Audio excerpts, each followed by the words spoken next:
J'essaie de synthétiser les deux premières sur la masturbation féminine.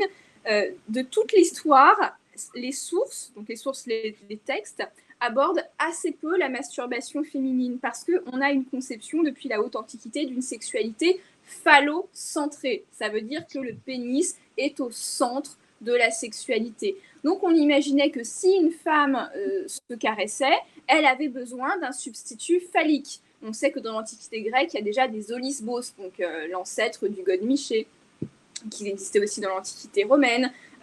Pareil, dans mes petites Priapées que je vous lisais tout à l'heure, il y a Priape qui se plaint que tous les soirs, il y a des filles qui viennent le violer et qu'il n'en peut plus et qu'il n'a plus de jus. Elle ne peut pas se faire ça toute seule, vous comprenez, avec ses doigts, il faut un substitut phallique.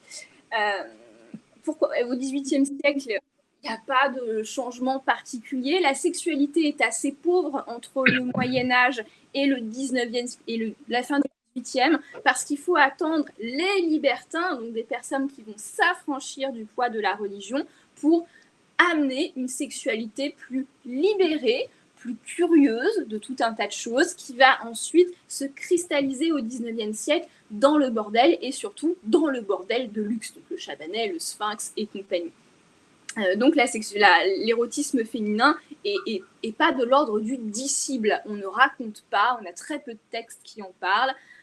Il y a les mémoires de Nell Kimball, qui est une tenancière de bordel fin du 19e, début 20e aux États-Unis. C'est une jeune fille qui était très érotique, c'est une sensuelle.